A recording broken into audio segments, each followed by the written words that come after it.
So for 2027, from July month onwards, current affairs is going to have a significance.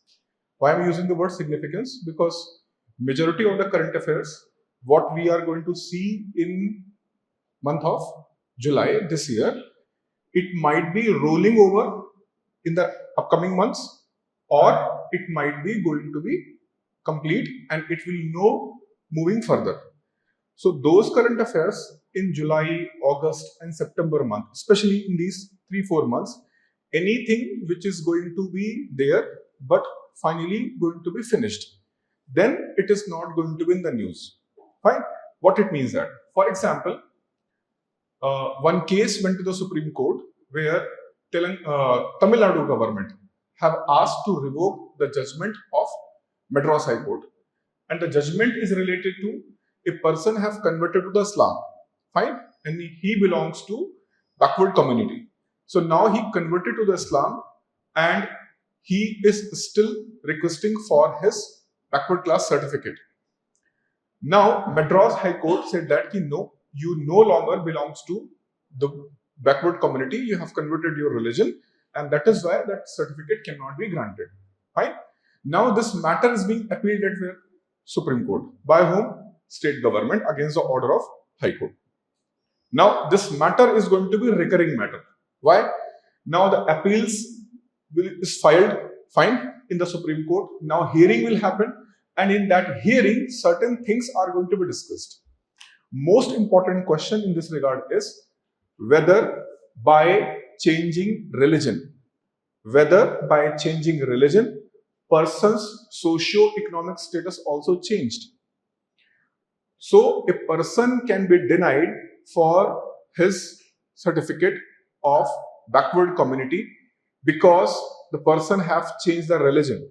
So changing the religion is going to elevate person's socio-economic backwardness or not. This is one question.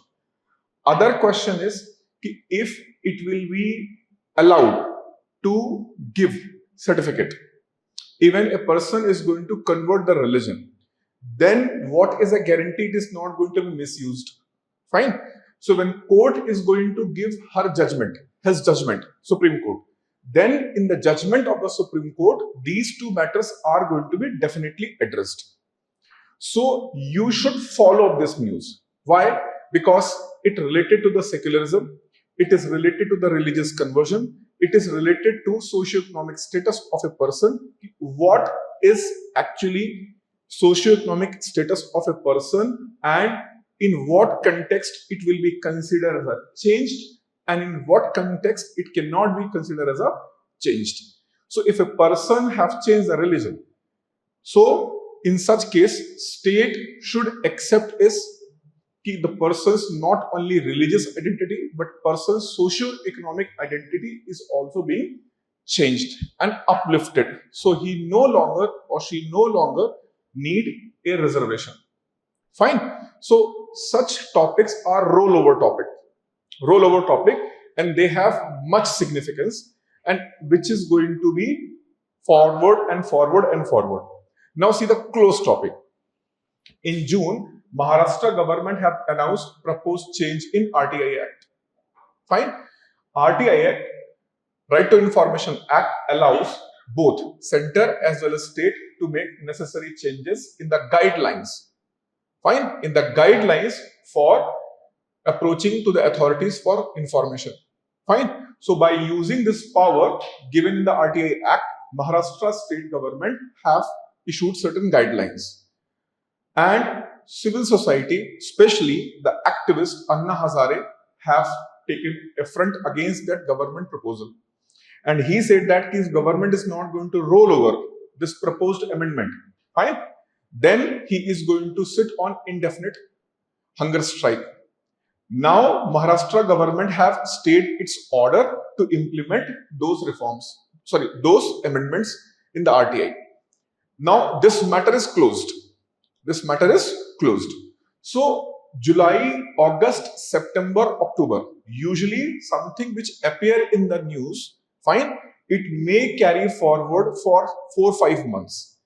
So how I will get this news is an important news and this news is not an important news? Because newspaper is full of news. Newspaper is full of news. So how to get to know that this news is having significance or importance from the exam point of view? Okay. So if any news is getting rolled over, fine, for 3-4 months, something appeared in July, now same thing you are going to see in the month of August, September again, or it is continuously in the news. That is an important news. Fine, that is an important news. And I will also like to tell you that those people who dependent on magazine, fine, those people who dependent on magazine, and magazine is going to give you 100 to 120 pages. That is not enough. I don't know how people find that it is worth, because I have just prepared only polity topic, only polity, law and governance topic, and all important matter from 1st of July to 12th of July. 1st of July till then 12th of July today. And I have 30 pages. 30 pages. And only for how many days? 1 week, 12 days. So I have 30 pages. But yes, what I have did, I have added prelims points and mains points also.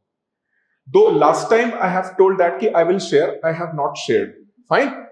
I know this is going to come to me, but I have two things. First, I'm genuinely sorry for that I have not shared. But second thing, I also realized that the June current affairs is no longer going to be in your use. But July onwards, it is having the significance. So July 1st to July 12th, I have compiled, I have already sent to the team for the purpose of necessary editing, and they will edit it and convert it in the PDF. All the students who belongs to any batch, in their batch, that PDF will be shared in their WhatsApp group. Fine.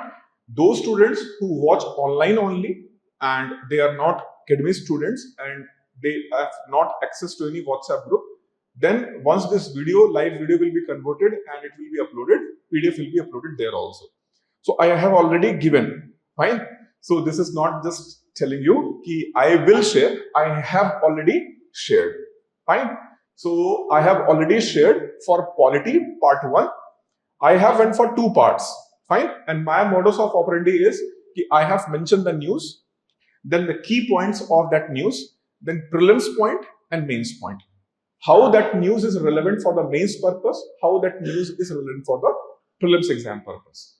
Remember that the mains aspect is more important than prelims aspect, because all the prelims aspect can be automatically going to be covered while writing in the mains part. Acha, before moving ahead with respect to our first news, I would like to tell everyone who is listening my words right now or in the future, whenever you are going to appear in the civil services preparation. See, usually people sometimes say that this is prelims and this is mains. Fine. There is nothing like something is prelims and something is mains. It is always mains. And mains automatically covers your prelims. Entire prelims it will cover. How? I will prove this point, how entire prelims is covered under the mains. Usually, when people write the answers, fine, people are going to write the answer. So what they do, they usually start with the introduction part.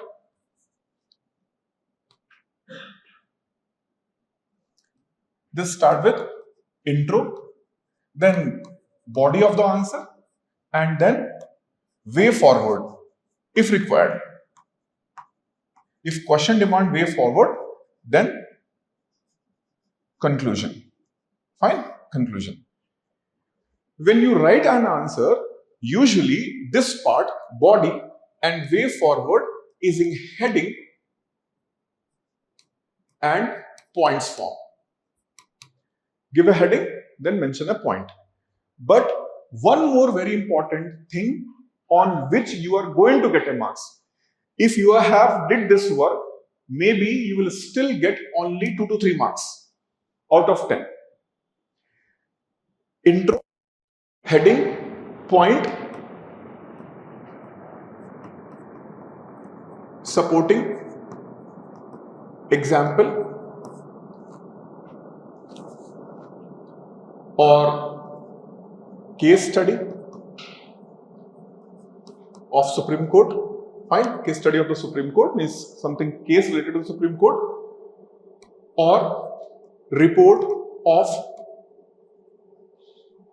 committee, commission, fine, or finding by international organization like IMF, World Bank, fine, or report release by GOI. Fine. So if you are not going to do this work, for example, if it is a 10 marker, so 3 headings supported by 3 points, or 1 heading supported by 1, 2 and 3, or 4 or 5 points. Each and every point must be supported by relevant data and fact. And this relevant data and fact, what you are going to prepare here with your conceptual understanding, it is going to be called as prelims part. Fine. So all the data and facts which you are gathering and you are connecting with the conceptual part, analysis part, then it is a proper mains answer. Mains answer is going to fetch you 50-55% marks only when this part will be there. If your points are not being supported by relevant facts and figures, you will not get a good marks. You will end up by getting only 20-30% marks. Maximum 3 marks out of 10. But if you will mention this, then definitely you are going to get a 4.5 or 5, and if you have did very well, then you are going to get even 6. Rare case 6. 5.5 again little bit rare case, but still you can reach. So there is nothing like a separate prelims preparation. Separate prelims preparation always happen from February, March, April and few days of May, where you are going to solve as many as question paper in a practice mode and test mode.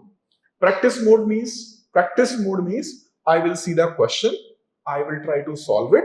If I am not able to solve it, I will mark this as a deficiency in my preparation of that subject and that topic and that subtopic, and then I will solve that question.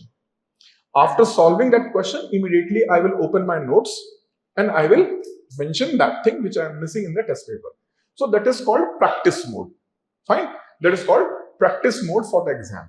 When I will sit in the test mode, strictly in the UPSC time.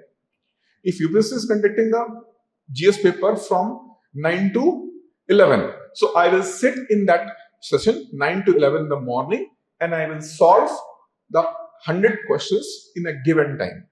And I will see that how many questions I was able to attempt, how many questions I was not able to attempt, how many questions which I have attempted went right, and how many questions went wrong, and if wrong, for what reasons. Fine. And that analysis I will implement in my day-to-day revision and practice. Fine. So this is called practice mode and test mode. And that works in the prelims exam. For mains, you have to read, revise and do practice. And it is not required you are going to write after every day. Fine. At the end of the day. Prepare well, then write. Prepare well, then write. By the month of October, November and December, then you should increase your intensity. Write at least 3 to 4 questions on daily basis. As of right now, in the month of July, August and September, especially in these 3 months, your focus should be on writing in the correct manner, in the correct way. Rather than going for what? Rather than going for maximizing number of the questions. And writing in the correct way These are very important part, and this you can also consider as a prelims. So this is why in the notes what I have did, I have went for two sections. One is a prelims pointer and other is a mains related debatable issue. Fine, mains related debatable issue I have divided. So somewhere around 30 to 35 news related to the polity, means by the month end, we are going to have polity related somewhere around 35 to 40 topics. When we go in the month of August, that 30 to 40 topics, majority of them you are going to find it rollover. Fine, rollover. So once the rollover will be there, then automatically it will be kind of a revision for you. It will be a revision for you. For example, in today's this current affair file, I have mentioned one news related to digital constitutionalism. Digital constitutionalism, and one more news related to use of AI in the judicial work. So I still remember in the previous class of mine, I have discussed about how judges or courts are rejecting usage of AI in the judicial work. Fine, I have mentioned this. But again, Supreme Court have retreated the same thing into NCLAT case, National Company Law Tribunal case. Last time it was by a judicial officer. What he did, he used the artificial intelligence in order to prepare the judgment. And Supreme Court was very strict on that matter, and they have issued the guidelines. In what cases you can use AI, in what cases you cannot use AI.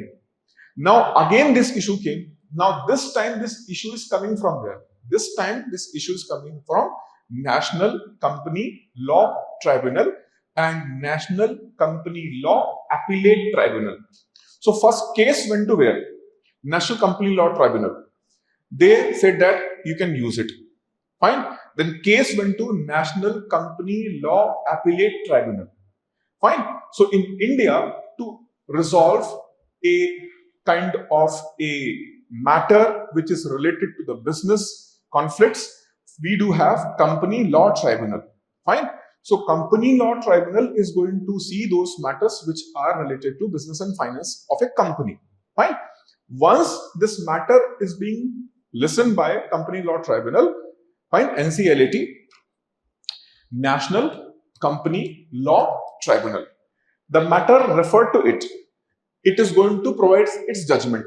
Once the judgment is being given, you can challenge this judgment to National Company Law Appellate Tribunal. Fine. And then you can reach where? Then you can reach at Supreme Court. So matter finally reached to where? Supreme Court, and Supreme Court again says that the use of AI in the judicial work is strictly prohibited. You can use at where? Judicial administrative work. Administrative work you can use. But for the judicial pronouncement, judicial activities, you should not use the AI. So this matter is rolled over. Fine? Rolled over. So of course there are many news we are going to have again and again, and by the month of September, if something is still rollovering, fine, that means it is a high possibility issue for upcoming exam. I will not say prelims. I will say exam which is relevant for prelims exam as well as mains exam. Fine. So whenever you read the topic, fine, both angles should be in your mind. Prelims point of view, factual information, concept. Fine. Mains, factual information and concept for which part? This part. And the analysis which you are going to mention in the heading and points. So mains comprise both prelims part as well as mains part. So whenever you read something, have both things in your mind. Understood? Now write a heading.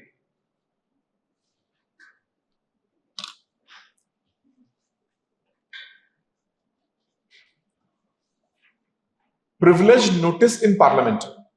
Privileged notice in Parliament. Privileged notice in Parliament. Now understand the context. Fine. A parliamentary committee Do not write, first understand. See, a parliamentary committee headed by Mr. K. Venugopal of Indian National Congress, fine, Congress party, he have issued a privilege notice to Defense Minister, fine. Why he have issued the privilege notice to Defense Minister? He said that the minister in the House of Parliament have made a statement regarding people who lost their life in the Operation Sindoor. And in that, he also has commented how many of our soldiers martyred during the Operation Sindoor. Fine. He made one statement. But now, after 1 year, when the defense forces have mentioned about the personnel who died and they have went for supreme sacrifice for the nation, the number given by whom? The number given by the armed forces is in contrasting difference from the statement given by whom? Minister. So minister's statement in the parliament is a statement of the government, and he have alleged that minister is misleading to the parliament, and that matter need to be investigated, and for that we will issue a privilege notice. You have breached the privilege given to you as a minister. So that matter might be related to government versus opposition, but it is going to give a proper treat to UPSC. Okay, we have one more topic to make question. So for entire year they will list it. This can be taken as a question. This can be taken as a question. This can be taken as a question.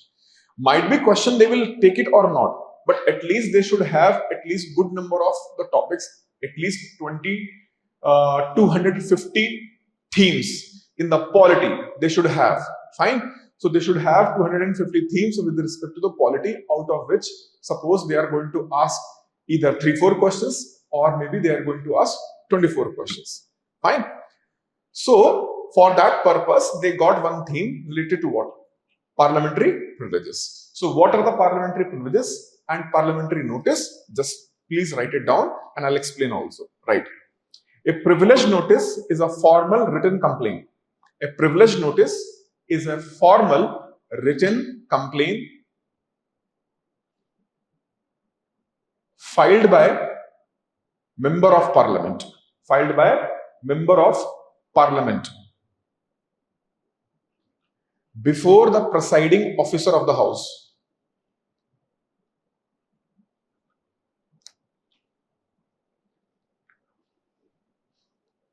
For breach of parliamentary privileges. Breach of parliamentary privileges or contempt of the house. Breach of parliamentary privileges or contempt of the house has been committed.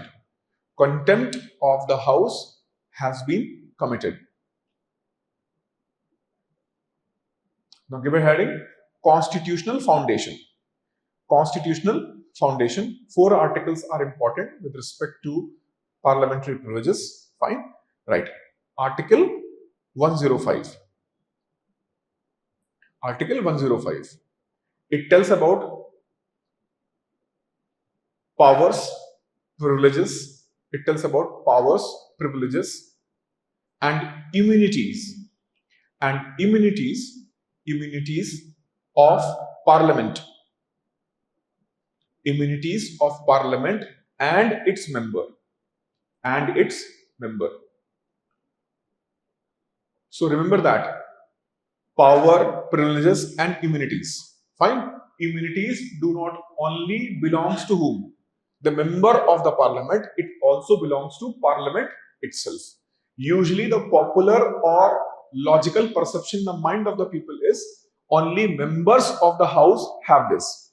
House for house, there is no mention of the immunities. But power, privileges, immunities are mentioned for both. Whom? Members as well as the house. Which article? 105. Now write one more. 194. 194. Same of Article 105 for state legislature and their members. Same provisions as of Article 105, same provision as of Article 105, but for state legislature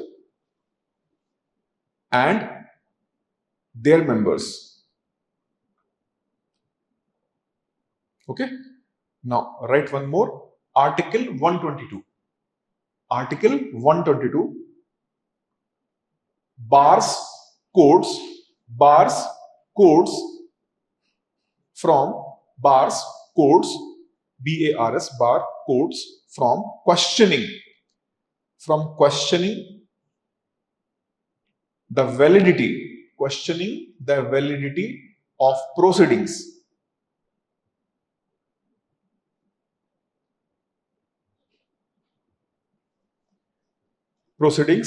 in the parliament.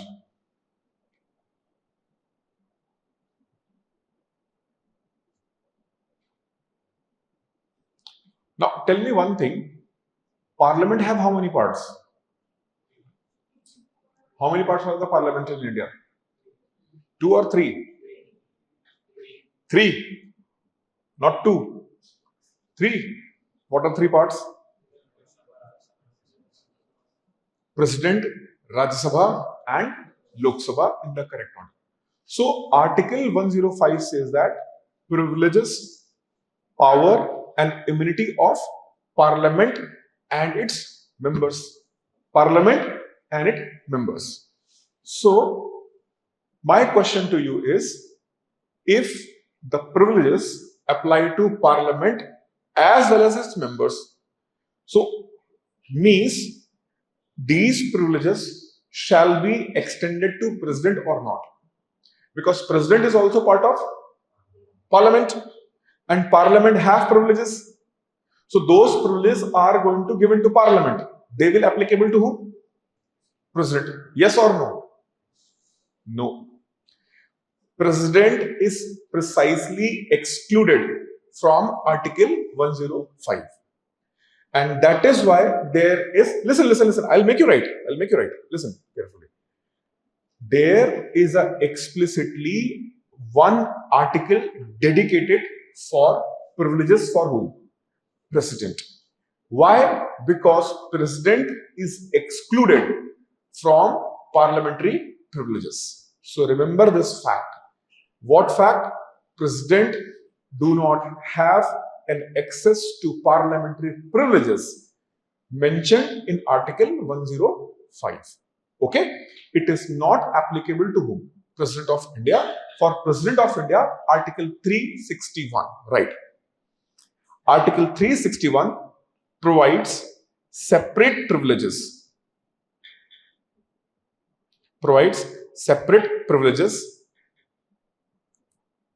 For President.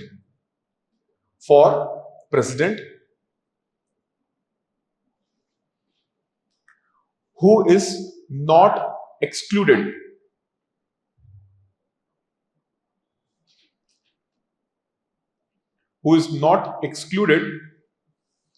in parliamentary privileges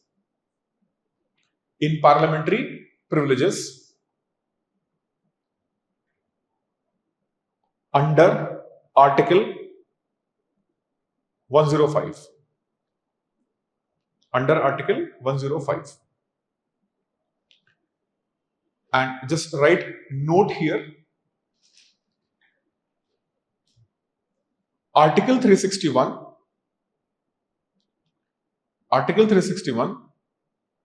grants President of India and state governors absolute immunity. Underline this word, absolute immunity from legal action for their official acts and duties.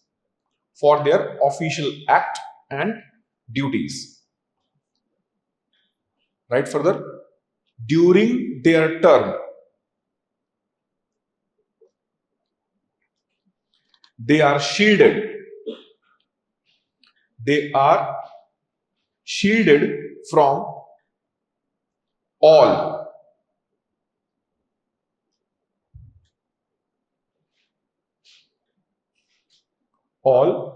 criminal proceedings, all criminal proceedings,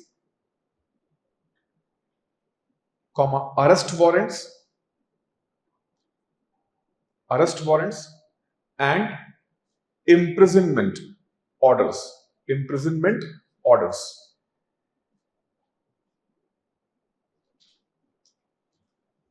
Right, further, civil proceedings. Before that, all criminal, you have written all criminal, underline it. All criminal proceedings, underline this. All criminal proceedings, underline this. Now write civil proceedings, underline this also. Civil proceedings, underline this. For personal act are only permissible after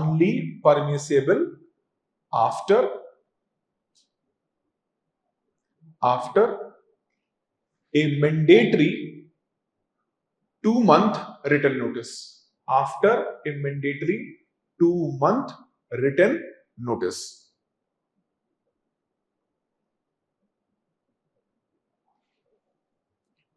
Right? Further, one more point in this note. The protection applies, above protection applies strictly during their term in the office.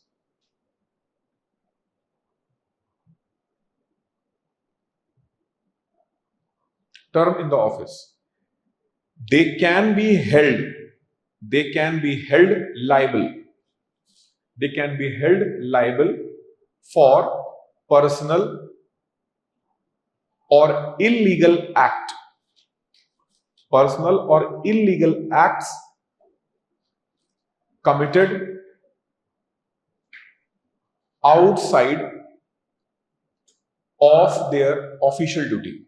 Committed outside their official duties after stepping down.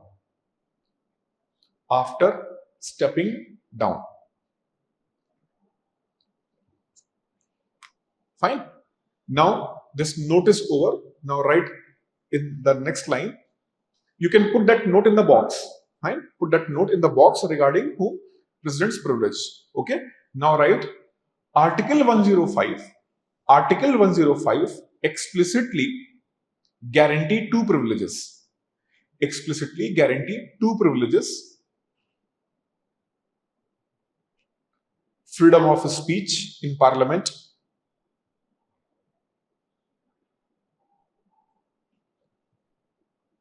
Freedom of speech in Parliament and immunity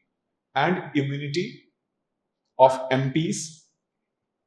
Immunities of MPs from court proceeding.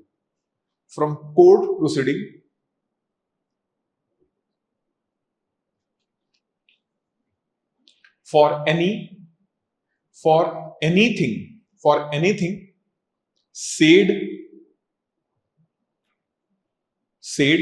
or any vote given in the Parliament.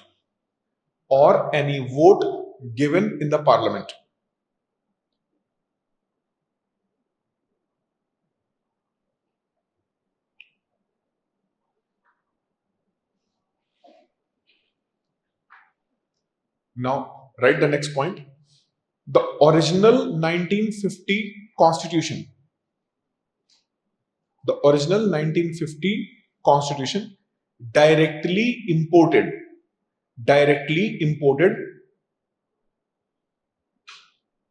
UK House of Commons privileges. UK House of Commons privileges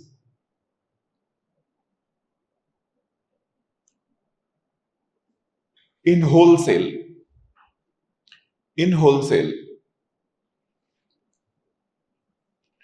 The 44th Constitutional Amendment.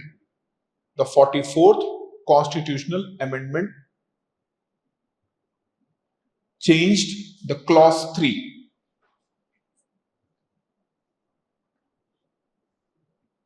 Clause 3 of Article 105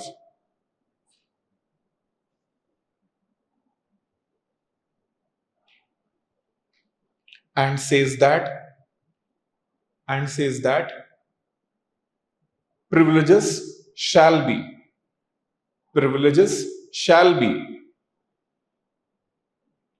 write in the inverted commas as many may be defined by Parliament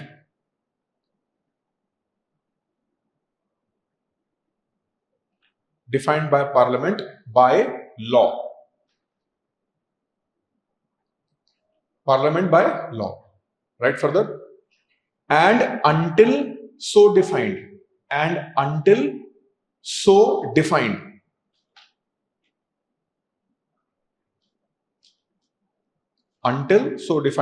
Comma, shall be those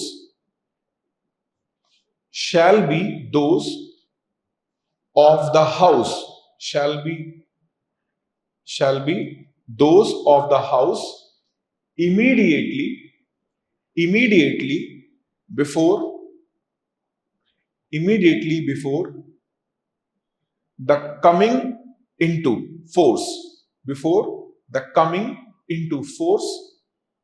Of 44th Amendment. Inverted comma close. Fine. So see, in India, parliamentary privileges do exist, but these parliamentary privileges never been codified. Fine. So what are the parliamentary privileges? We have directly seen the parliamentary privileges of House of Commons of the Britain, and what parliamentary privileges they do have. Indian Parliament also called it कि these are our privileges. Fine, these are our privileges. Indian Parliament have never made any law which codifies the privileges. Now see what happened actually. When we are making this Article 105, in that there is a mention of privileges. Article 105 clause 1 mentions the privileges. But what are those privileges? So Constitution says that those privileges which is actually given to whom?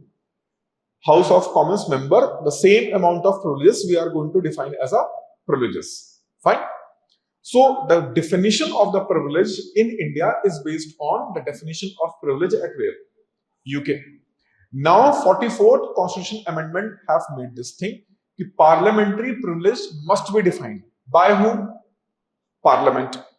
And till then Parliament is not going to define privileges. Fine. Till then Parliament is not going to define the privileges. What privileges are being before this amendment, that will be remain applicable. So the Constitutional Amendment number 44 is one of the most important amendment along with Article 40, Amendment 42. So usually what students will do, students will read Amendment number 42, 42nd Amendment, which is called as mini constitution. But if you will read 42 and 44 together, fine, then you will get a better, broader picture what was being attempted in 42 and what is being nullified in 44 and what carry forward even after 44. So 42 was an attempt to make big bang changes. Fine, and that is why it is regarded as a mini constitution. Fine, but those big bang changes which were being inserted in 42, many of them were rolled back, changed, edited or deleted under which 44. Fine, but not all. Certain things went what? Carry forwarded even after 44. So if you want to understand 42 properly, then you must read along with what? 44. Then you will get a clearer picture what was being attempted and what has been resolved. And you are going to have a greater understanding about the questions which is going to be framed by the UPSC in the context of 42nd or 44th Amendment. Okay, so keep this thing in the mind. So 44th Amendment have tried to identify parliamentary privileges. Fine. So privilege is like a member's certain special rights which cannot be breached. Fine. So being as a member, you want minimum rights or you want maximum rights? Maximum rights. Fine. Maximum rights. But maximum right is going to be considered by a public कि you are trying to evade a common man treatment. Means Article 14, equality before law. So privileges are going to give you status to be a privileged person, and you are going to above what? Equality and above law. So if you are going to extend too much privileges, public will consider that these are illegitimate and they are just trying to save themselves from the wrongdoing. So this is why there is a debate what should be included in privileges and what should not be included in the privileges. Parliamentarians never came to one conclusion, and that is why India was never able to codify its own parliamentary privileges. तो वहां पे एक line में mention कर लो, just mention there. India has never codified parliamentary privileges in a single comprehensive statute. India has never codified parliamentary privileges into a single comprehensive statute. STATUTE.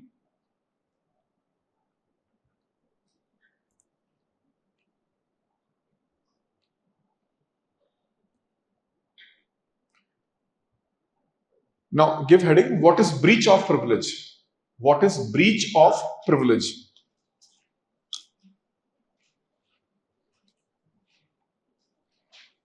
It includes number one, misleading the house by withholding facts, misleading the house by withholding facts or distorting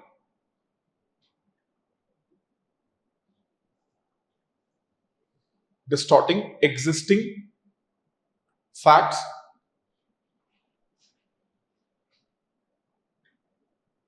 or false information in parliament.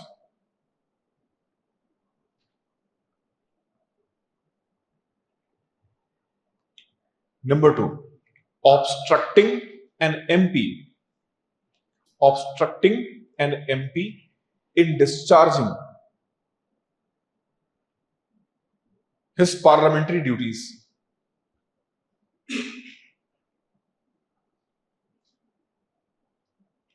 Discharging his parliamentary duties. So if MP is on way, member of parliament is on way to the House of Parliament, and if you are going to stop him, fine, by as any authority or someone, it will be considered as a breach of privilege of the member. Fine. Remember that privileges are of two. One is for the individual and other is collective for entire parliament. So if you are going to breach or if you are going to create a hurdle for any member, then you will be considered as a breach of the privileges. Right? One more. Publishing distorted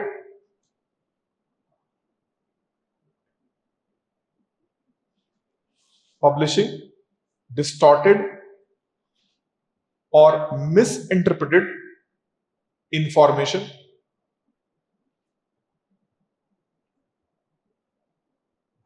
of parliamentary proceeding.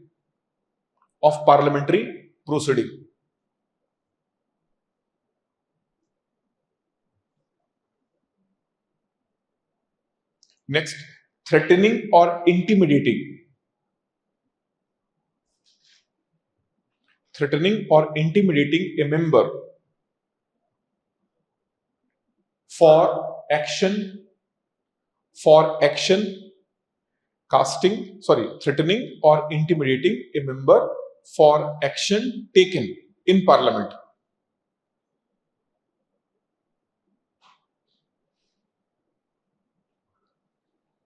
One more. Any act that lowers the authority, any act that lowers the authority or dignity of the house, termed as contempt of the house,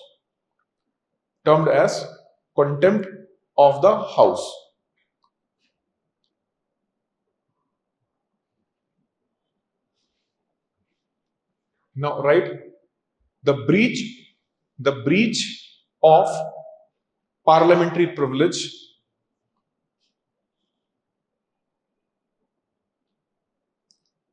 may lead to privilege notice.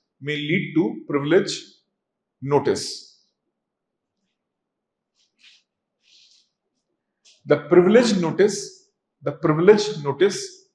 is governed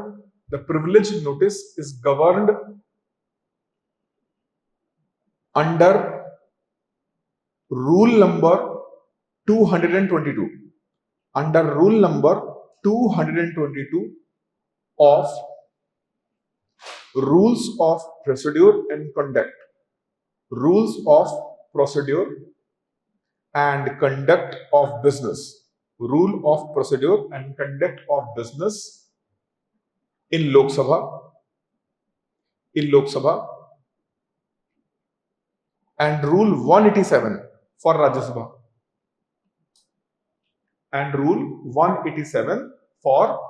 Sabha,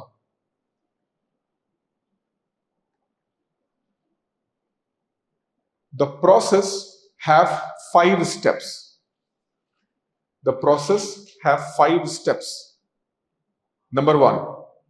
Step number 1, submission of notice. Submission of the notice.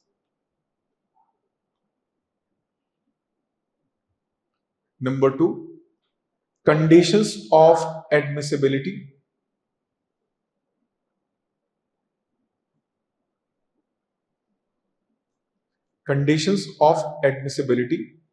Where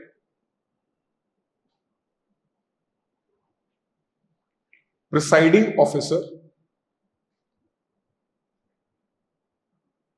followed 2 rules.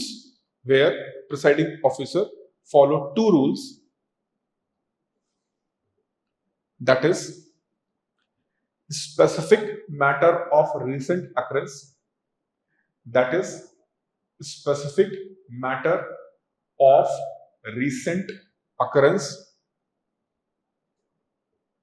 And requires intervention of the house.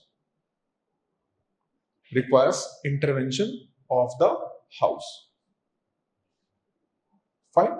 So if question will come, is parliamentary privileges is backed by law? Answer is yes. Are they codified into a single law? No, they are not codified in a single law. They are mentioned at different places in the different context, but they are not being codified. For your context to understand, so for example, GST, goods and services tax.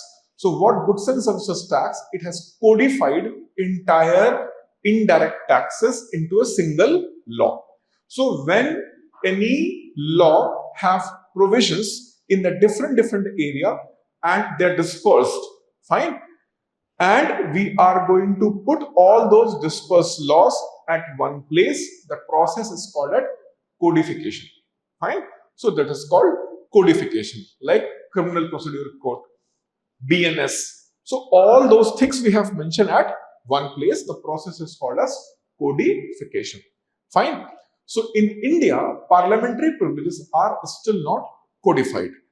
But it doesn't mean that they are not backed by a law. They are backed by a law and they are properly mentioned in the process of business of both house. Rule 222 in Lok Sabha and rule number 187 in the Rajya Sabha. And under those rules, there are the 5-step process. Step number 1, where the person who feels that it is a breach of privilege, he can prepare a complaint, and the complaint should be submitted to whom? The presiding member of the house. So if member belongs to Lok Sabha, fine, members belongs to Lok Sabha, and you are supposed to be a member of Rajya Sabha, and you feel that it is not right. So where you will submit your complaint? To Lok Sabha Speaker or Rajya Sabha Chairman? You are from Rajya Sabha. Fine. Suppose Mr. Venugopal is from Rajya Sabha. Suppose. Fine. He is from Rajya Sabha. And he feels that the defense minister have breached the privilege, or any member of the Lok Sabha have breached the privilege. So where he is going to submit his notice? To Rajya Sabha Chairman or Lok Sabha Speaker? Huh? He is going to submit to Deputy Chairman of Rajya Sabha, because privilege, in the case of breach of privilege, it is going to whom? It is going to the Deputy Chairman, and then he is going to see that. Fine. So in your house you are going to submit, and then the presiding person is going to check it. Fine. In the case of Lok Sabha, fine, then you have to submit to whom? Lok Sabha Speaker. Fine. So Lok Sabha Speaker is going to see that matter. By seeing that matter, first of all, the conditions are there. Condition number 1. Condition number 1 is, before accepting that notice by the member, Speaker or the presiding officer must see that it is admissible or not. And the 2 grounds are admissibility. Fine. Whether I have to accept it or not. Scrutiny, I will do it later. The scrutiny will help later. But 2 conditions should be there. 1, about recent event. You should not come to the member and you say that there was a member in 1989 and he made a false statement. Though he is no more, but I still want to resolve this matter. Or you are going to take a statement given by some member of the parliament 10 years back. He is no more member of the parliament. And you are asking the privilege notice I want. Again, it will be rejected. Matter should be recent one. Number 2, matter need a discussion at where? Parliament. So if matter do not fit to this second criteria, again matter will be rejected.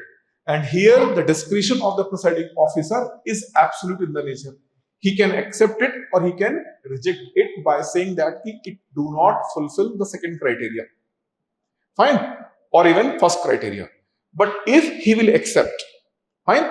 If he will accept, then it have to go for 3rd step, right? Right, the 3rd step. The first tier scrutiny. The first tier scrutiny by presiding officer. By presiding officer.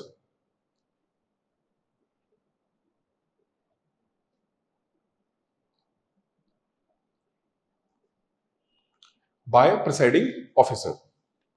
One correction, like even the Rajya Sabha, it is not deputy chairman, it is chairman only.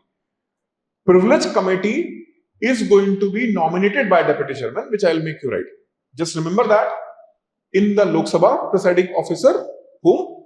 To go to whom? Speaker of the Lok Sabha. In Rajya Sabha, it will go to the chairman of the Rajya Sabha. Right there. First tier scrutiny by the presiding officer, and they will examine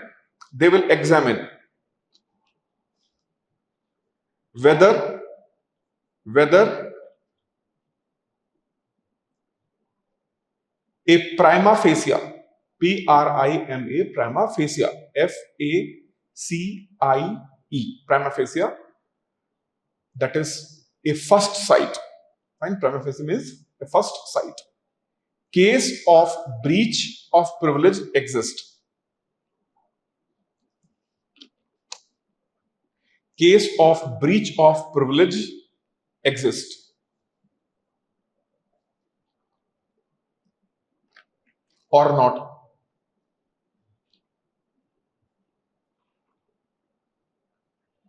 If admitted, fine. If admitted, now write step 4.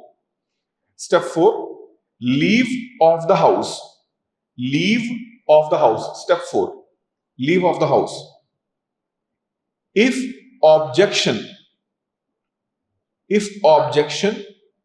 to leave is taken, if objection to leave is taken, the presiding officer calls for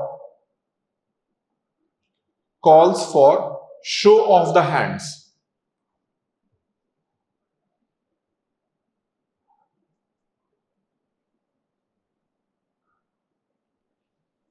Show of the hands. For example, in Rajya Sabha, 25 members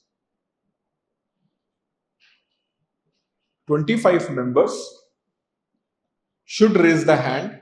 Minimum 25 members should raise the hand for granting the leave.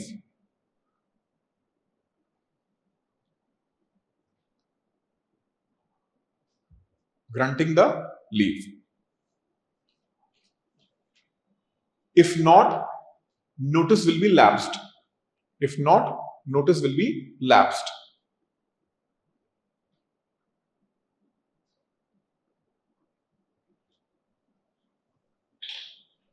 If accepted,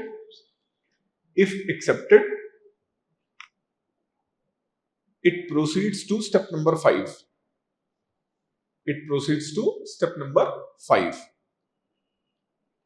Now step number 5, referral or direct decision.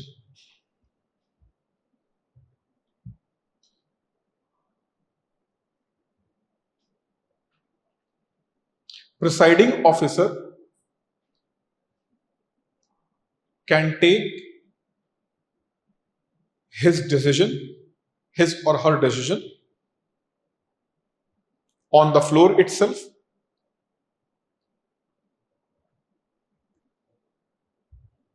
or matter will be referred to Committee of Privilege.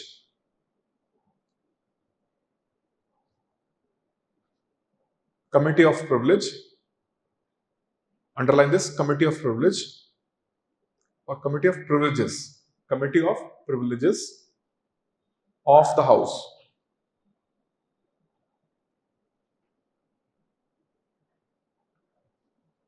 Fine. Now write both houses having their standing committee on privileges. Standing committee on privileges with semi-judicial function.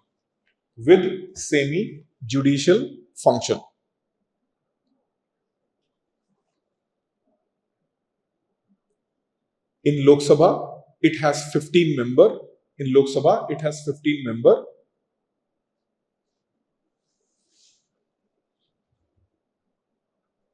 Headed by a speaker who nominates chairperson.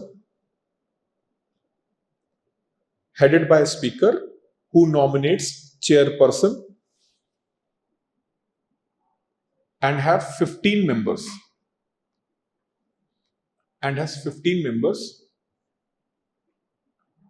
In case of Rajya Sabha, it has 10 members.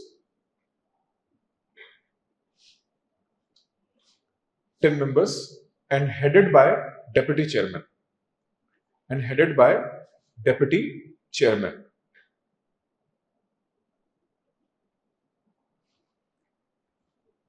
Now write a difference between privileged notice and privileged motion. and privileged motion.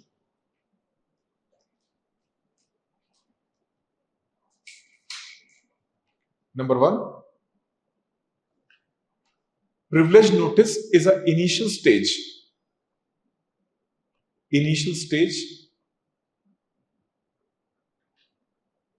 of written complaint filed with presiding officer. Initial stage of complaint filed with presiding officer.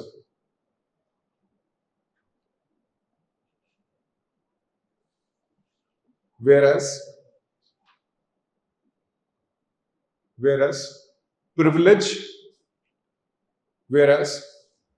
privilege motion only when it is accepted by the presiding officer. So please be careful. In the exam, they are asking for privilege motion or they are asking for privilege notice. Because while seeing the privilege, you will get extra joyful because you have studied few days back. Fine? And that extra joy will be converted into extraordinary tragedy. Fine? So be patient. Fine? Even you have studied something, especially then be patient more. Because when you, for example, do you know that like most of the people who try to scale the Mount Everest, fine, majority of them who unfortunately lost their life, more than 60% who lost their life in their process of expediting to Mount Everest, they died not by ascending, they died while descending. Fatigue, carelessness, because you reach where very few humans have ever reached. So the sense of achievement. So what happens in the exam, how exam psychology works. Fine. The exam psychology works, especially when UPSC usually asks normal to easy question paper. Fine. So when candidates say that the question paper was easy, actually it was brutal. Fine. That is a silent slayer which is not going to create too much murmuring. What we have seen this year, for example, this year question paper was difficult. So a lot of murmuring happened. The day exam happened, from that day till the day of the result, each and everyone is shouting, making noise on the paper, this, that, everything. Fine. But if UPSC is going to use the proper exam psychology properly, then it is going to be silent slayer. Paper appears very simple and easy, and it forced many of the candidates to attempt as many as questions. Usually 60-70 is a normal thing. People go for 100 out of 100. Fine. And finally turn how much? 30-40 marks. So one way is to push the candidate, make him happy, make him like defenseless. How? Ask the question on the common pitfalls. Fundamental rights, right to equality. Okay? Right to equality, fundamental rights, one of the formidable challenge for the civil services aspirant when they will read the polity. Fine. Too much concern about the fundamental rights case studies and questions being asked. And that is going to tempt you to attempt that question. And they will make sure you are going to fall in certain confusion. Like here, privilege notice versus privilege motion. So usually what happens if you have studied something and the very first prefix will come, you will automatically anticipate. Fine. You will automatically anticipate what next word will be there. Fine. It's a human brain's work. Fine. So like for example, that funky t-shirts. Fine. The funky t-shirts, lot of things are being written. Fine. Ab usme kya kiya? In the t-shirt he wrote FU. Public automatically assume what next word is going to be there. So this is how human mind works. And this is cleverly utilized by the people who set the question paper. They will give you prefix. Fine, prefix knowledge, and you will commit yourself to, I'll go for it. Jai Mata Di. I am going to do that. And here you are going to be exposed. Number one, be calm. Something you have read, it's fine. Read the statement word by word. Have a pencil in your hand, read one by one word, and then create a clearer picture in your mind. No over enthusiasm. Why I am too much emphasizing the over enthusiasm? See, if question is difficult, you will leave. You will get 0. Fine, you will get 0. But if you will attempt, fine, and you are going to make a mistake, fine. See, if the question is difficult, 100% 0 marks. The probability was 0 marks. But the moment you got attempt, now probability is what? Probability is either 2 or 0.66. Plus 2 or minus 0.66. Now probability is not 0. Either you are going to get 2 marks or you are going to reduce what?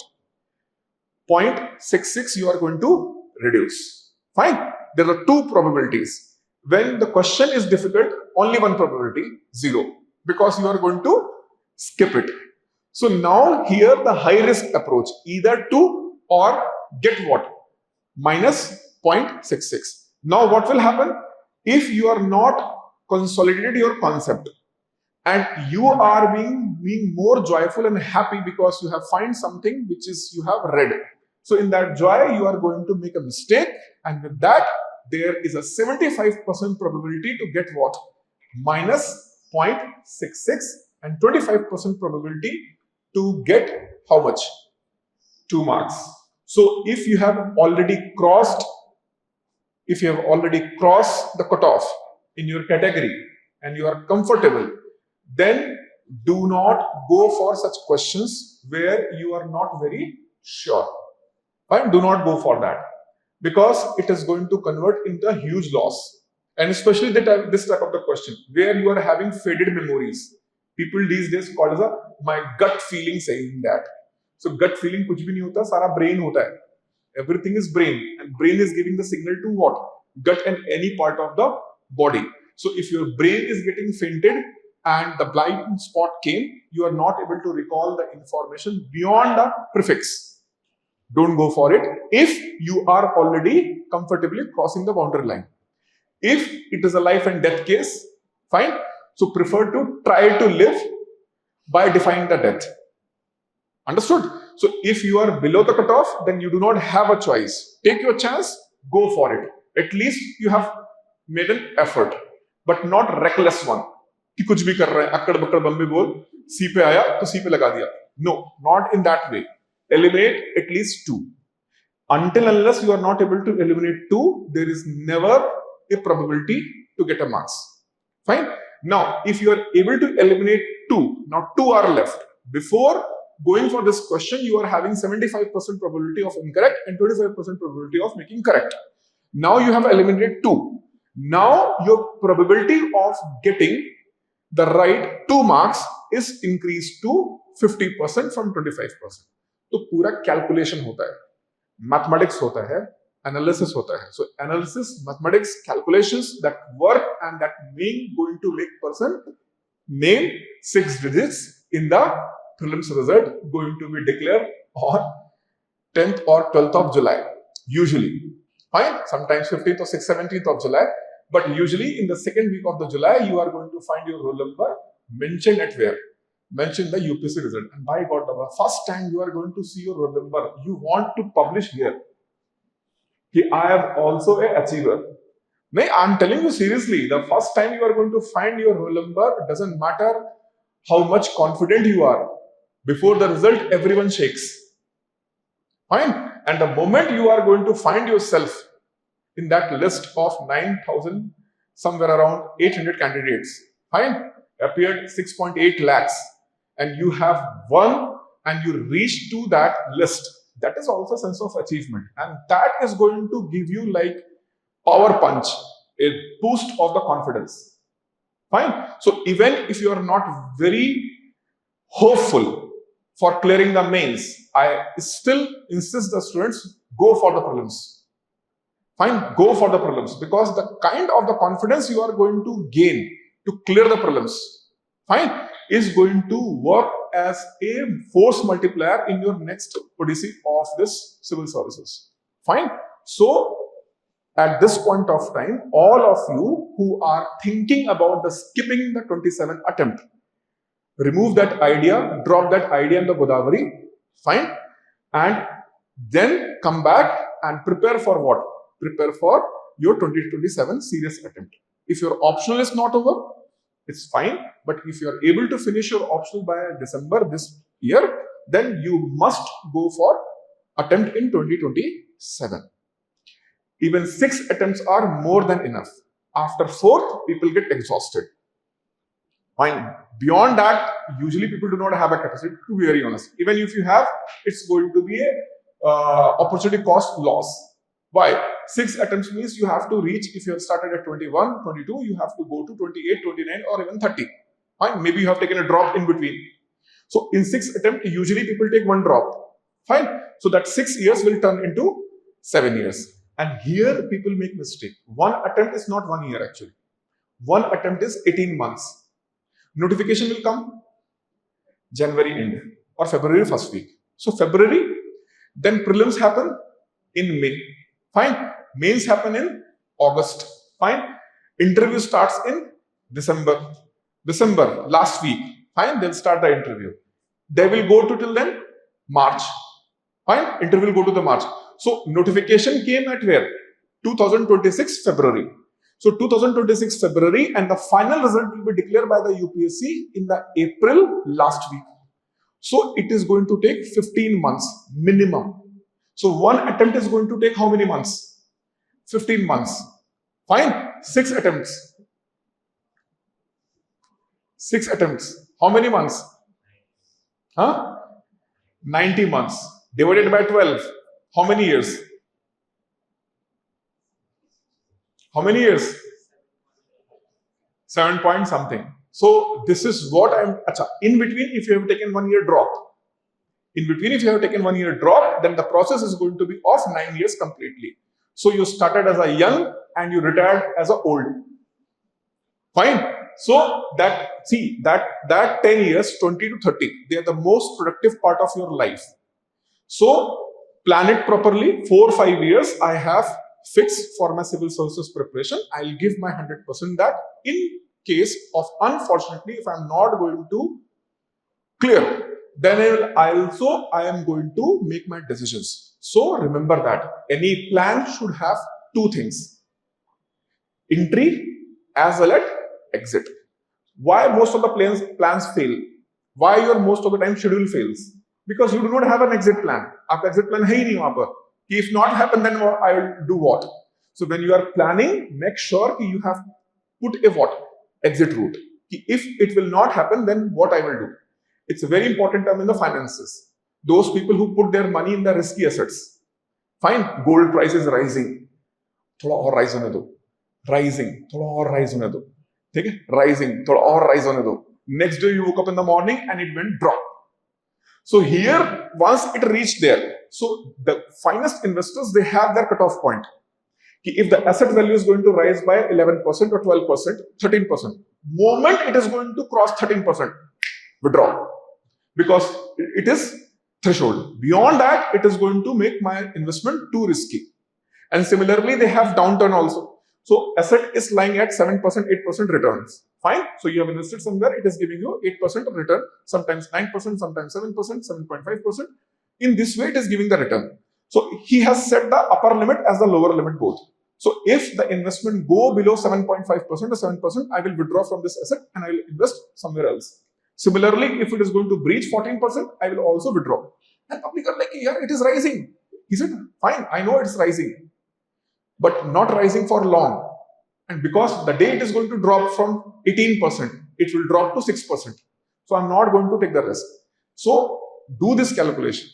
Make your day-to-day business means your process with proper analysis and doing this thing. Understood? So आपका plan 27 के लिए proper होना चाहिए. Fine. Now this privilege motion is being discussed. So remember that privilege motion and privilege notice, they are 2 different aspects. And what is the context? Context is Mr. Rajnath Singh, who is a defense minister. Against him, Mr. Venugopal want a privilege notice because he have made a statement in the parliament with respect to the martyrs in the Operation Sindoor, which opposition feels that it is not matching with the numbers given by the armed forces. Okay, and remember that why I have discussed this point in the detail. Though you may find that topic is related to the polity, But I have discussed because this is continuously in the news. This matter is a rollover issue, and you will find, if I'll tell you data which need not to be written by you, but 2024 April, then again 2024 September, then again 2025 February, then again 2025 March, then again in 2025 December, now in 2026. So this privileged motion and privileged matter is consistently in what? Rolling over the fact, rolling over the news. So please make sure you are going to have a close look on such matter. So I have put all those things in one place, right? Now write the next point.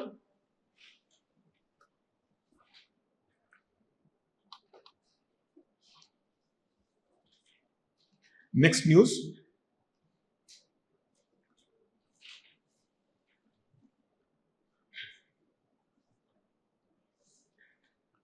Maharashtra proposed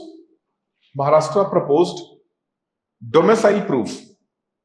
Maharashtra proposed domicile proof for driving license. Domicile proof for driving license. Right. A driving license is governed principally by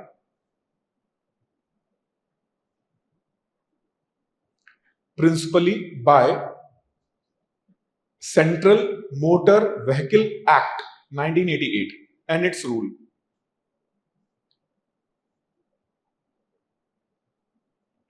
Residence verification, right in the same. A driving license is governed principally by the Central Motor Vehicle Act 1988 and its rule. Full stop, right further. Residence verification and a strict domicile requirement are not necessarily the same. Are not necessarily the same.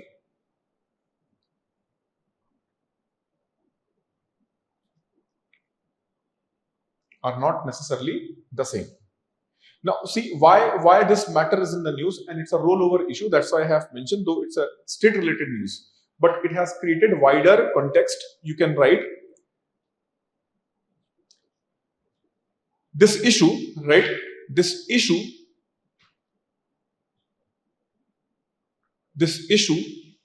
can be correlated to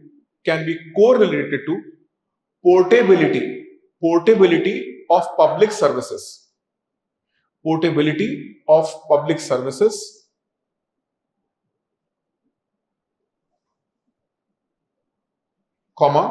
risk of regional protectionism,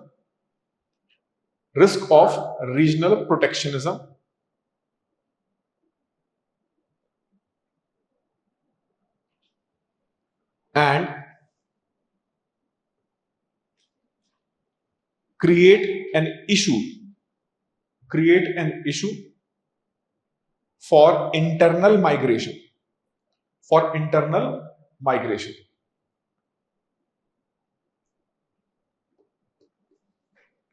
So see what happens, the entire case. The case basically coming from the Mumbai itself. Mumbai and other major cities of the Maharashtra.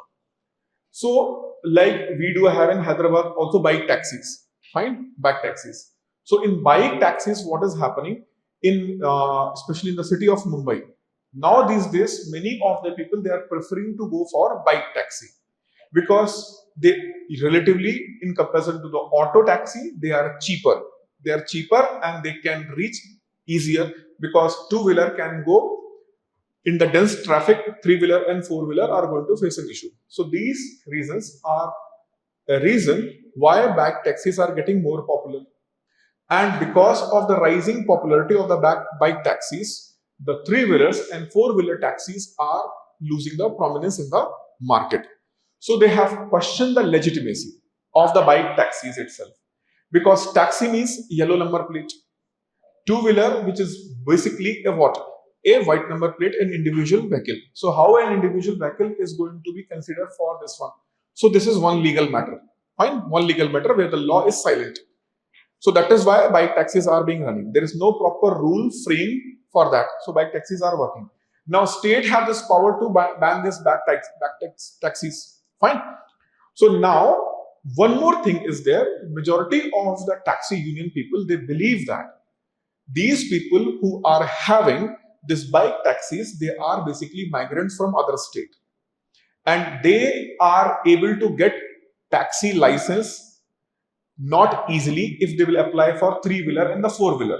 So for three-wheeler and four-wheeler, you are going to apply for a yellow number plate. You have to pay the taxes and all. Whereas for the bike, which maybe you have purchased for your personal usage purpose without paying the extra taxes, another thing for the commercial usage, you are using this one. And for commercial usage of anything, state may implement the domicile requirement, commercial usage in that state. Now, state of Maharashtra, after considering this factor and found that it might be Marathi versus other language thing, so state government have issued this direction that from now onwards, from August 1st onwards, you need to provide what? You need to provide also a domicile. Means a person who is looking for having a driving license in the Mumbai, he should be a resident of Maharashtra. Fine. But Motor Vehicle Act do not explicitly mention it is mandatory. State can implement this thing for the verification purpose. But verification purpose is not necessarily related to what? Not necessarily related to the domicile condition. So now state have issued this order. But that order can be properly challenged at where? High Court and then Supreme Court if the High Court is going to give an adverse judgment. Why? Because against the state you can go to constitutional courts in India. They are High Court and Supreme Court. So this matter may be go to whom? High Court. And if High Court is going to do the favor or against, so how this favor or against is going to be matter for domicile related requirement. And if domicile is not there, that means you are not going to get all those public deliveries. Public deliveries of what? You are not going to get a public deliveries of the social services. So suppose if you are from Hyderabad, fine, and you are getting certain benefits from the government of India or state government of the Telangana, especially especially government of India. Now for study purpose or for some work purpose, you reached where? You went to Maharashtra for 3-4 months or any other state for at least 2 years. You are temporary resident because you are doing your graduation or post-graduation and you want a continuous support. Fine. But because you are no more resident at where? Telangana. You went to temporary registration at where? You went for temporary registration at where? Maharashtra or any other state. Now you want port your services from the state of Telangana to state of Maharashtra. But now if the Maharashtra will say that, no, you have to provide a domicile. And you do not want to have a domicile because you are here only for the study purpose or for temporary purpose. For example, banking people. So those who are working in a bank. So if you are working in a bank, okay, as per the rule, now what is going to happen with the rule? If you are working in a bank and you got posted at where? You got posted at Mumbai or somewhere in Maharashtra. And now you are thinking about let's have a driving license because I want to purchase a car. So now you will apply the driving license in Maharashtra. Maharashtra will say that provide what? A domicile. A bank employee cannot have a domicile because after 3-4 years, they are going to have a transfer and posting. That is mandatory. Fine. That is mandatory. You have to go. Fine. So how they are going to have this thing? And in this regard, that is why, for example, for these kind of employees, government have introduced a BH number. Bharat series number. Fine. So Bharat series number. So Bharat series number is for which employees? Central government employees or any person whose job is more than 4 states. Fine. So if you are working even in a private sector, fine. If you are working even in a private sector and your office have 4 different state location, you can apply for which number? BH number. So it allows a portability for those people who are working in the different states. Otherwise, it is going to be a great problem for the people who are having a transfer posting. Army people. Fine. Army people are going to be posted from different places, Navy, Air Force people. So for them, that means they do not purchase the vehicle, or they should not have a driving license. Till then, they are going to be retired and settle in their home state. Fine. So domicile is going to create a problem. But at the same time, domicile is also going to help to the state to identify who is there for the commercial purpose and who is there for normal individual purpose. So this is going to be a matter of debate in the upcoming months at where, especially in High Court, because migrant laborers are in very huge number in cities like Mumbai, even Pune and Thane. Fine, so these are the one of the highest internal migration cities. Pune, if you see the internal migration, fine. So Maharashtra, Telangana, Andhra Pradesh, Tamil Nadu, they attract huge number of internal migration, especially from northern states. Fine, Bangalore also. So these are the urban centers where we can see the migration is happening. Fine, and in the distress conditions, that migration went reverse. So that is called reverse migration. Reverse migration means from urban to rural. So urban to rural migration is always good or always bad? Migration from urban to rural area is always good or always bad? It depends. On what it depends? On what it depends? Needs? See, always remember that reality exists between extremes. Fine? So extremes are usually not a reality. Here again, if you see this case, internal migration is always good? No. Internal migration is always bad? No. Why internal migration is not always good? Fine? Not always good during the COVID. Majority of the people have what? Many of the people have went for long march on foot. 2,100 kilometers, 3,000 kilometers, they have went for on foot from one place to another place because all the transportation services are not available and they cannot afford to start a plane. Fine. So they start marching on foot. So that was a bad example of reverse migration. Now the reverse migration, which is urban to rural, the good example. When the rural areas are going to provide sufficient income sources and people can rely on those income sources on a permanent basis, then they will also go for what? Reverse migration. An example in this regard? An example in this regard? 𝐃𝐨𝐽𝐺𝐸 and earlier what? Earlier Manrega. So Manrega was a reason where many of the migrant laborers who are going to different states for the work, especially for very kind of the blue collar job, they start finding the work at their own state, and that led to a huge number of reverse migration in India. So examples को देखा करो, connect किया करो, try to connect the example with concepts. Fine. So if a survey, fine, National Family and Health Survey, NFHS survey, fine, or periodic labor force survey, if such surveys are mentioning that India have started seeing the reverse migration as a normal trend, not due to the distress, but because of the improving rural consumption. Ab dekho rural consumption, see the rural consumption. If the rural consumption is going to rise, that means the prosperity is coming at where? The rural area.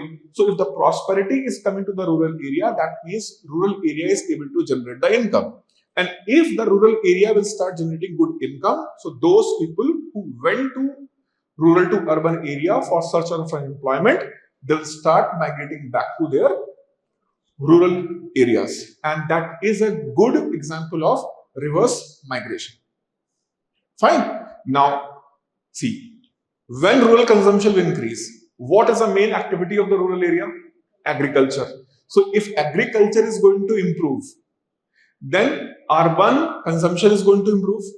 Urban consumption improve means rural consumption is going to increase means rural income is also rising. Why? Agriculture is promising very well. So agriculture growth will lead to the rise in the income of the rural area, rise in the consumption of the rural area, that will lead to the reverse migration from urban areas to which area? Rural area. So a focus on agriculture will lead to the development of new urban centers in the country, and it will lead to healthy reverse migration. See, so you can connect which topic? Agriculture. Agriculture, rural consumption, rural income, then reverse migration, and all these things. Now, the migration, whenever the migration happens, there is a biggest difficulty for poor people because they have to register in that particular state in order to get the services from the central government, especially. So, central government, for example, provided food grains. So, that food grains, you can get that food grains from the PDS shop, fair price shop. Fine. And for that purpose, you have to register there. So, if you are going to migrate from one place to another place consistently, then you have to go for a portability. Please port this service from this area to another area. And if state is going to insist, you have to present what? Domicile, otherwise you will not provide. For example, gas connection. So for gas connection, you must provide what? You must provide the domicile. Otherwise, they will not port. I know this very well, right? Migrated from Delhi to Hyderabad. Fine. So they said that until unless we are not going to have a domicile proof. I said, what domicile proof you want? He said that at least rent agreement. Rent agreement you should provide so that your place of residence at where? At Hyderabad will be accepted. Similarly for the GST, commercial purpose. So you should have what? Residential. But if I am going to apply for driving license, fine, it is not mandatory. Why it is not mandatory? Because Motor Vehicle Act do not have this specific condition. But you might find that you went for the driving license and the authority is saying that provide me domicile. Why they ask for the domicile? For the verification purpose. Fine. They ask for the domicile to verification purpose. You reside here or not. Technically speaking, as per the law, it is not mandatory. The domicile is only for what purpose? Verification purpose. So verification purpose become easy if you are residing in that state. So usually they will say that the Aadhaar card. Where is your Aadhaar card? Of which place? Delhi. No. You have to change it to where? Hyderabad in order to get what? In order to get the driving license. I said, okay, I'll do that. Then again I will change to other place. Then what? He said, I don't know. Fine. You just have this domicile so that verification, if required, will be easy. Usually verification do not happens. Fine. Usually verification they do not do. But for the verification purpose, they want domicile. So law says that for verification purpose, you may request what? Domicile. But domicile should not be a precondition to generate a license. This is going to be discussed at where? In the upcoming case, State of Maharashtra versus any person who is going to file the charge. Any of you can also file if you want. But you do not belong to where? Maharashtra. So can you file that case in the Bombay High Court? Can you file that case in the Bombay High Court? Why not? Why not? Can you file a case in Telangana High Court regarding this Maharashtra case? No.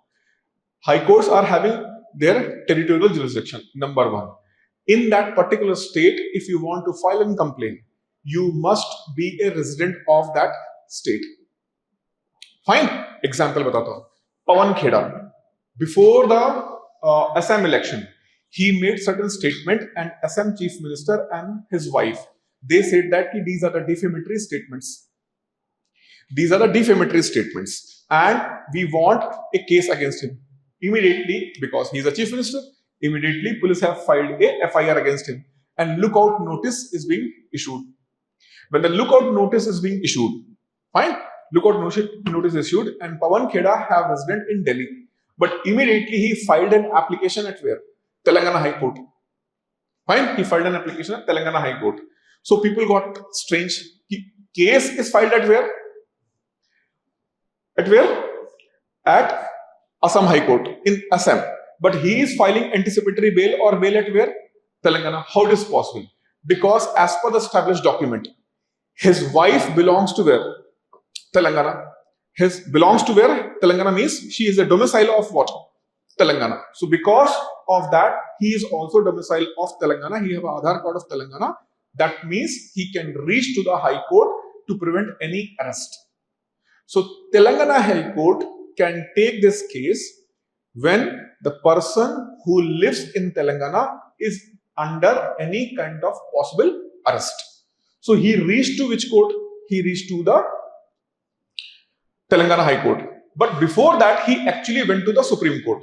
Supreme said, no, go back to the High Court first. Fine. And I'll see the order of the High Court. So remember that for High Court's jurisdiction, it should be related to that state. Fine. But if it is related to that state and the constitution in the question, still High Court can listen. But if you're not satisfied with the High Court, then you can go to where? Supreme Court. Understood the entire case? Now write the next. This is important. Digital rollout. Digital rollout. Next news. Digital rollout of criminal justice system. Digital rollout of the criminal justice system. Right. Union Home Ministry stated that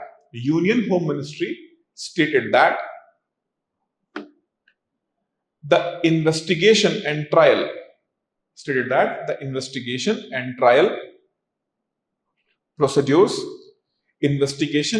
procedures under the new criminal law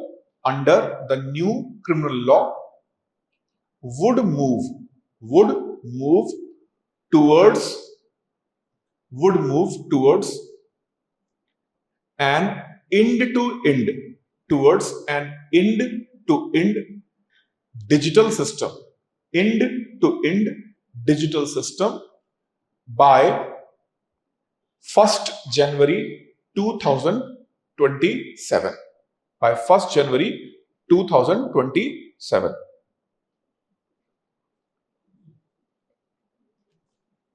It will lead to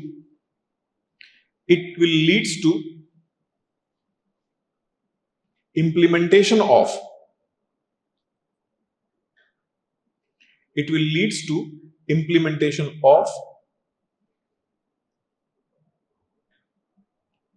interoperable criminal justice system, ICJS, interoperable criminal justice system.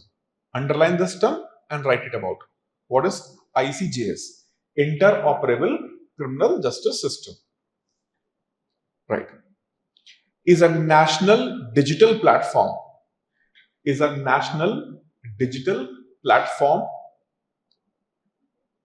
That connects all main IT system.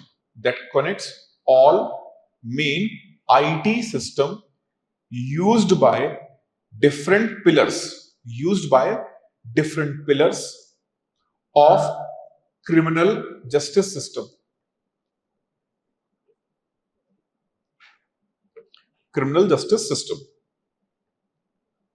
Which includes police, courts,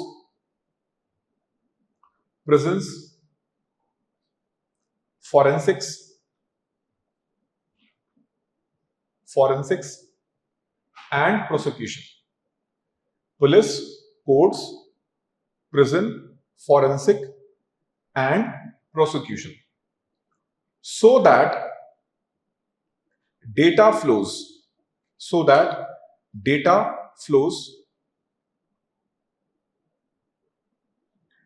seamlessly between them.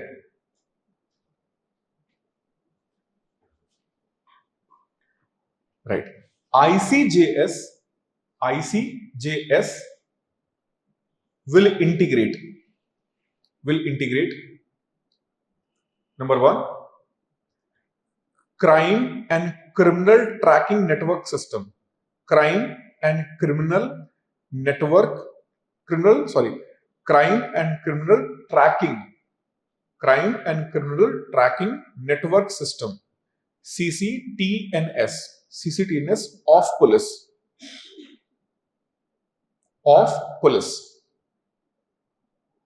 with e-courts, e-prisons, e-forensic, and e-prosecution. Connects with e-courts, e-prison, e-forensic, and small e. All these are small e. E-governance wala e. Fine. So prosecution, forensic labs, prisons, courts. It will connect it with what? It will connect it with the crime and criminal tracking network system. Fine. The purpose is what? Something is updated. Fine. So now suppose a person who is under trial. Fine. Who is under trial, and court in next few days is going to pronounce a verdict, and he is keep pleading that I have never committed any crime after that. Fine. Though FIRs are filed against him, in the multiple FIRs is being filed in the different districts, but he is keep pleading to the court, no, I have did this mistake first time, I have never did anything wrong, because he know that the data with the police reached to the court in the long time, and in which court, at where it is being there, it is going to be in other court or with the other judge. So who is going to know that? But once his FIR, the name is mentioned at where? In the e-system of the crime and criminal tracking network system. Once it will be reflected there, automatically it will be reflected at where? Court document also. So just thought that let's see this person is telling truth or not, because for past 6 years in different hearing he is claiming that I have never did anything wrong after that. But now once the system is updated, he saw that in his name 600 more kind of the complaints are there. So the punishment will be strict or punishment will be easy. Very strict punishment, because he is taking wrong oath in the courtroom. I have never did anything wrong after this, and no complaint is registered against me after this. So this is how the criminal justice system is going to be overhauled.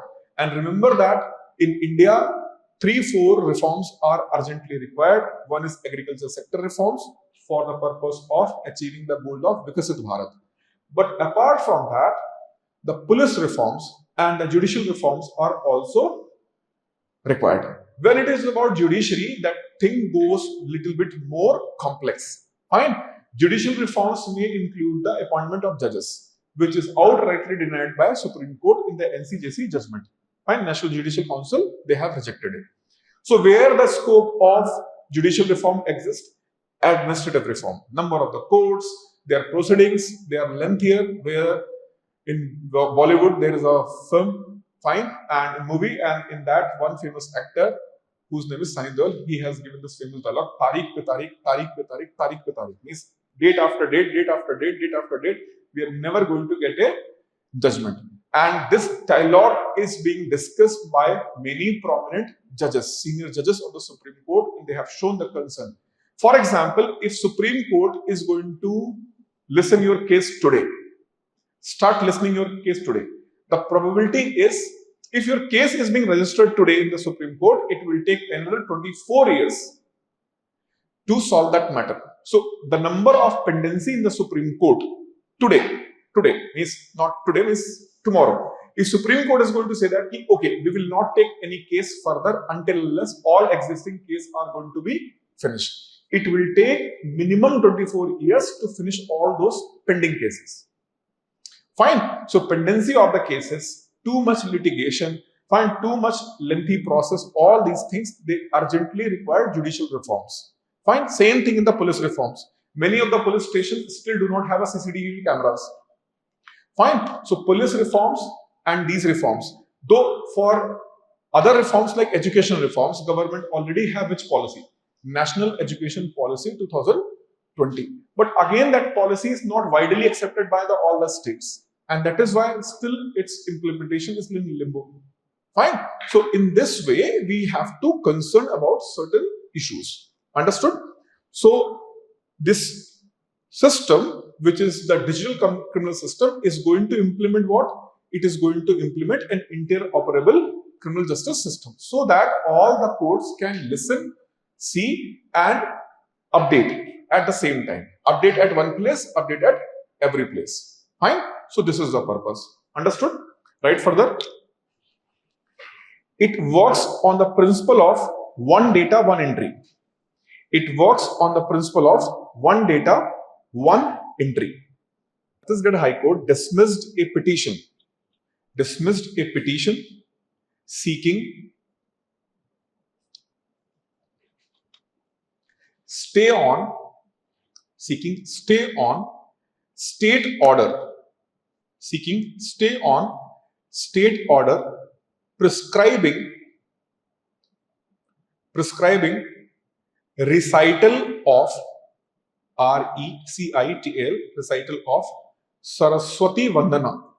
recital of Saraswati Vandana and other Sanskrit or Hindu prayers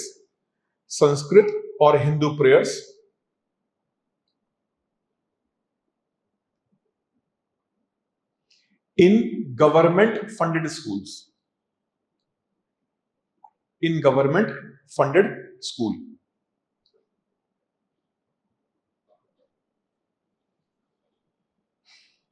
Petitioner argued that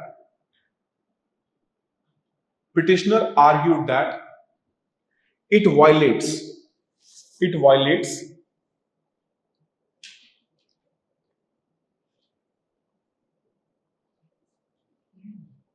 equality,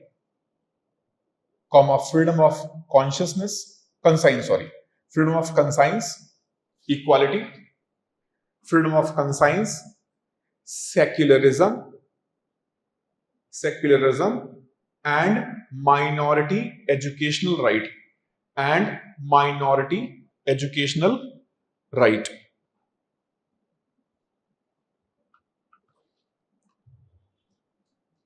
However, court treated this petition as premature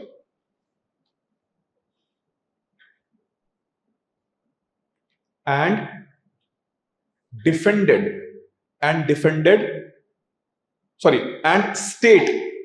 state defended the program as cultural education. Under Indian knowledge system. Of NEP 2020. Now write what is Indian knowledge system, IKS, Indian knowledge system, right? NEP 2020 explicitly calls for integrating knowledge of India. Underline this term and put in the inverted commas. Knowledge of India, including traditional, substantial, substantial practices and ideas oriented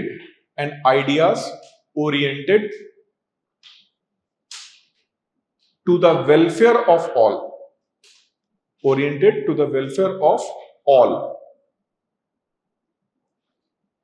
It emphasizes that understanding India's heritage and Indian way of doing things is essential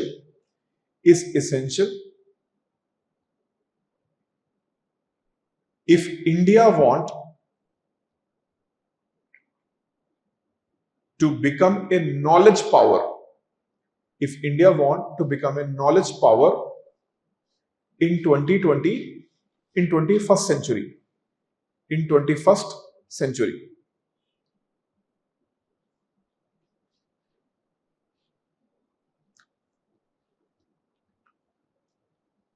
Now, give us a heading. Content areas under IKS.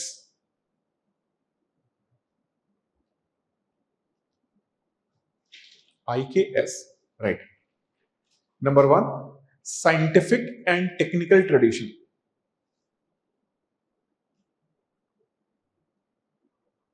Scientific and technical tradition.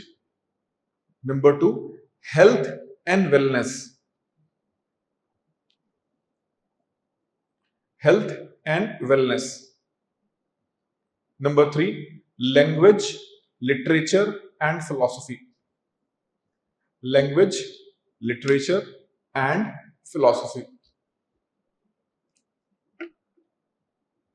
Next, governance, management and law. Management and law. Next, art, culture and environment. Art, culture and environment. Now see, if you see all those lists, one says that, number 1 says that,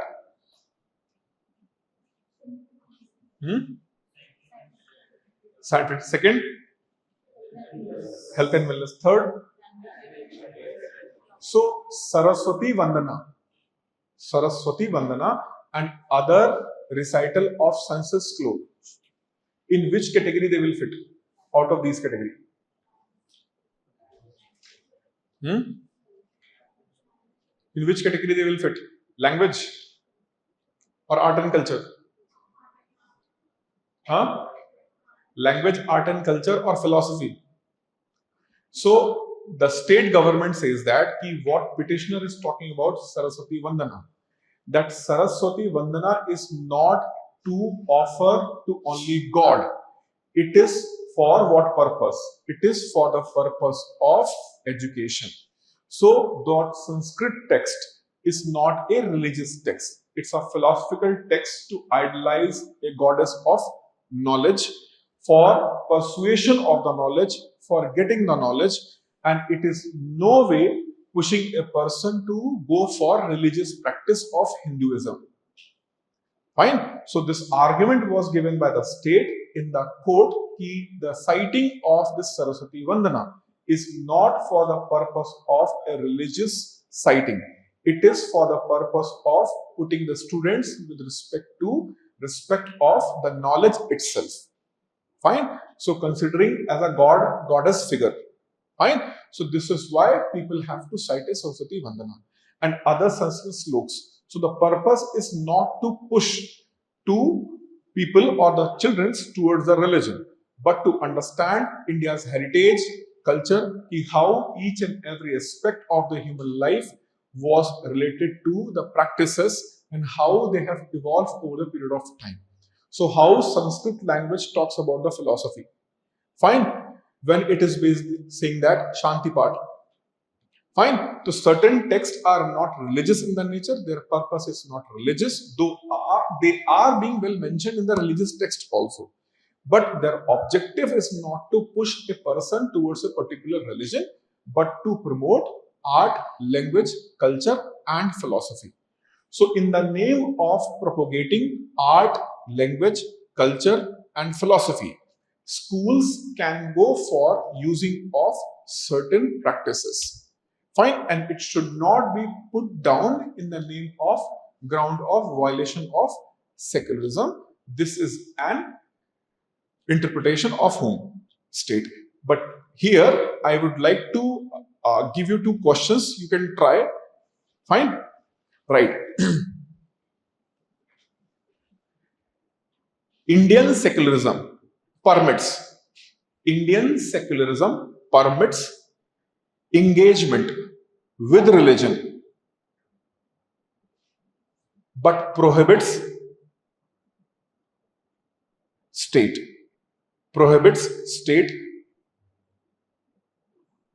identification with a particular faith.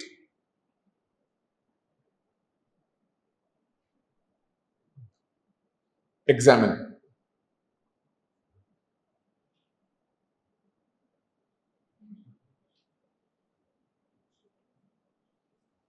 Examine. Fine.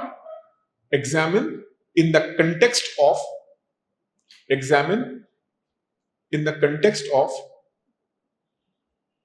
recent judgment of Chhattisgarh High Court.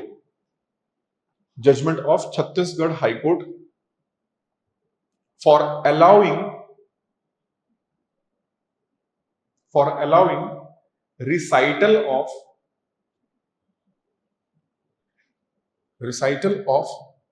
Saraswati Vandana,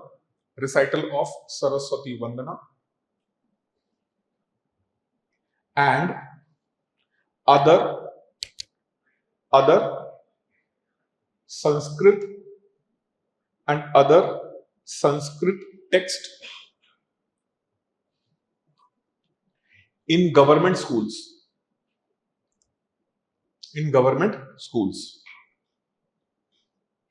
Fine. So, which article is going to be mentioned in this answer? 24, 25, 29, 28 and 30. All these will be used in this answer, and especially 28. Fine. And if you are not going to mention the content of those article also in the brief, you are not going to get a marks. Doesn't matter how much story you are going to write.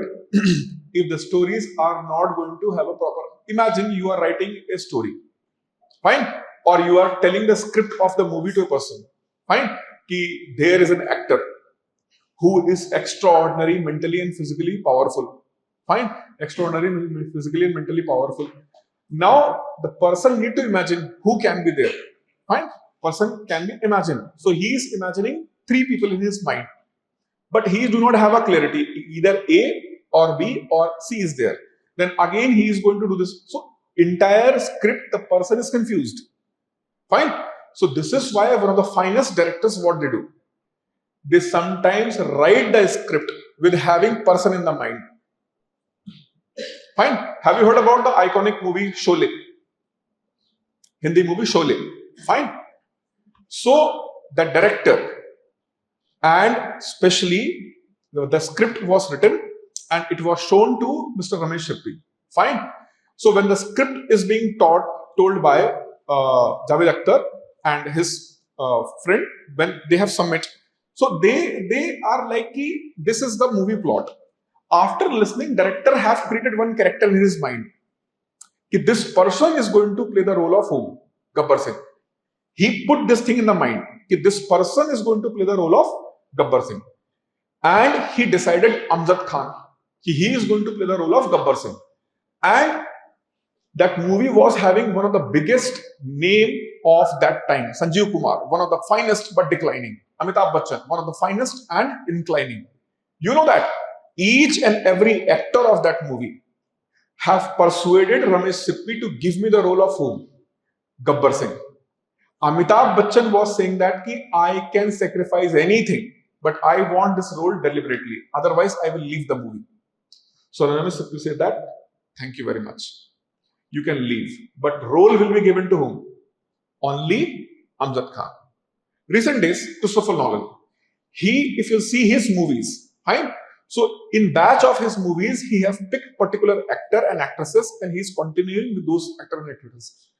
Why I am telling you this? See, the integration of the right data, fact, analysis with your point is going to make your entire script to be accepted at the highest level. So there is nothing like a prelims and nothing like mains. This is always only what? Mains, increasing all those data, facts, analysis. Sir, how I will be able to recall all this data and facts? The big question na, how I am going to recall this all these data facts. You told me that rule number 222 and 187. So if someone is going to ask you tomorrow morning, rule number 222 and rule number 187, can you explain? Tomorrow, can you explain in the morning? If the context will be given, can you tell? If the 4 options are being given and it is going to discuss about what the privileges in the parliament, can you recall? You cannot. But if someone is going to ask you after this classroom, will you be able to recall? Yes. And if you will do that, if someone is going to ask you outside this class about this rule number 222 and rule number 187, you will explain, and very well mannered. And then the probability of reciting the same information tomorrow is going to increase by 50%. So magic relies here. Fine. Maybe there is a progressive, huge amount of information you are going to process day to day. But the consistent revision is going to consolidate even the larger batch of the information. So trust your ability, trust your skills, and add consistent revision to your skills and ability with the gradual and progressive overloading phase, loading phase. Fine, not overloading, loading phase. And remember that there is always an exit route, and I have a clarity in my mind where to stop and where to start. Okay? So plan it in that way, it is going to work. So as I said that I have already sent a detailed PDF for the management to process it by today late evening, like somewhere around 7:30. Might be it is available to your WhatsApp group. Already there? Thank you. So I told them on urgent basis. So how many news in that covered? Or 10? Not 10 here. I think somewhere around 15 will be covered. 20 topics, right? 20 topics is being covered. I have more like 7 to 10 more topics which I will send you by tomorrow morning. I'll finish it today and I'll send it tomorrow morning. So that will batch complete of the polity news of the last few days. Then I will also send economy and environment.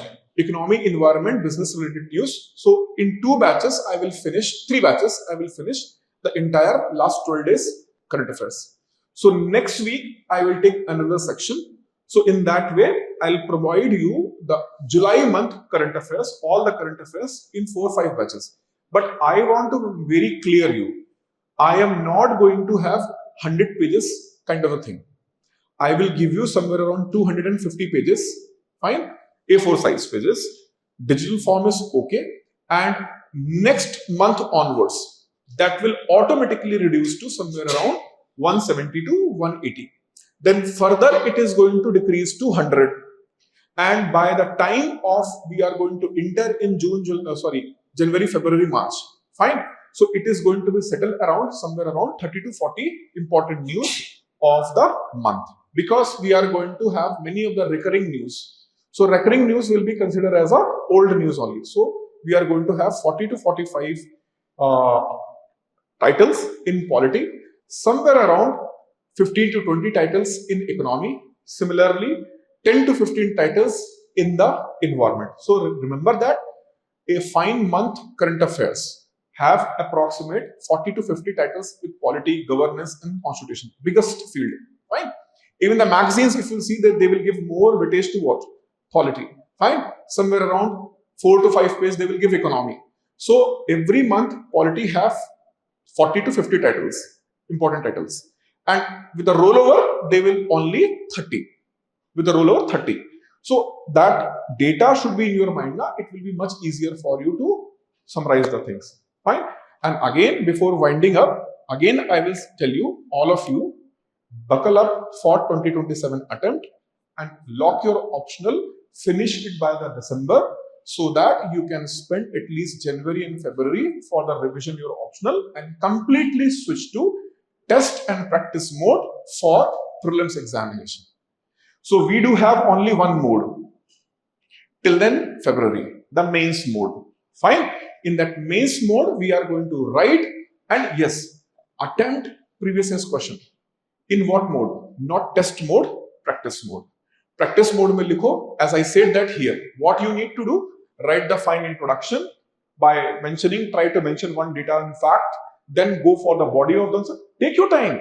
It's not in hurry. One question in practice mode. See the question, find the topic, read it, then try to write the answer in this way. Wherever you are not getting the point, then search and write.